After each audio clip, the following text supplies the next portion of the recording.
And I guess that's sort of the way I look at the UN. I think there's a lot of changes that need to be made in it, a lot of places to go.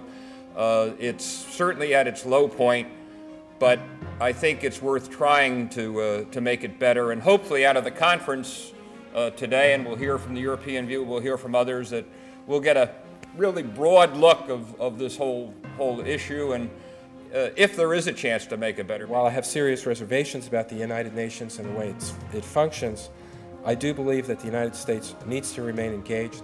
We need to continue to be a member, and we need to continue to hold on to our seat on the Security Council.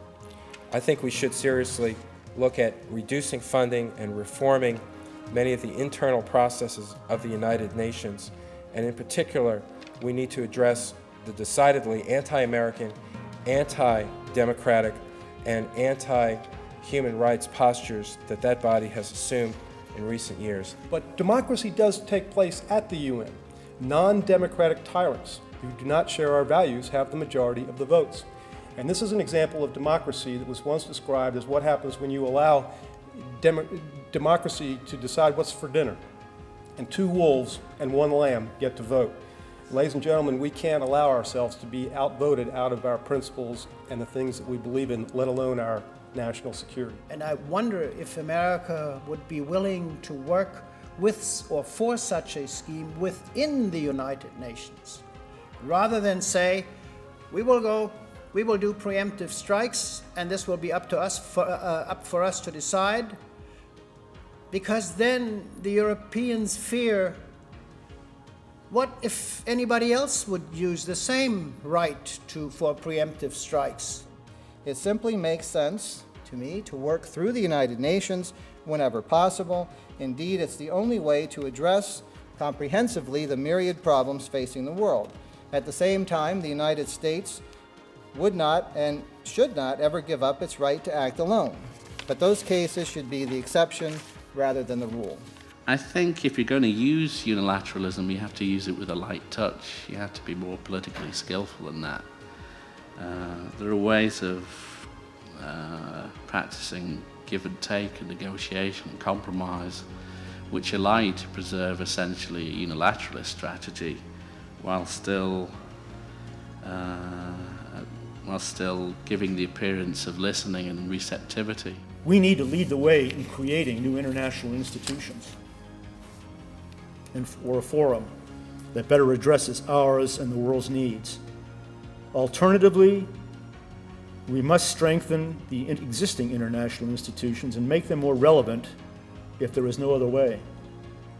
The existing order is one that has brought us peace and prosperity for the last 50 years. It is worth saving. Now, the UN system has given rise to an array of very effective programs in the area of health, in the area of education, refugee, and sustainable development. And so, oftentimes speakers say, yeah, do we need the UN? Well, I think we need the UN, but I think the UN needs reform. And I think there's a lot of things that can be done today to be able to reform the UN. The UN will have to adapt. It will have to yield on occasion to America. But America cannot run the world on its own. If the UN did not exist, it would have to be invented. Today, as last time, much of the task would fall to the Americans. The basic principles of human freedom and dignity are universal. People should be able to say what they think, worship as they wish, elect those who govern them. It is with this idea that I carry my responsibility, that I carry out my duties at the United Nations. We have a lot of stories to tell.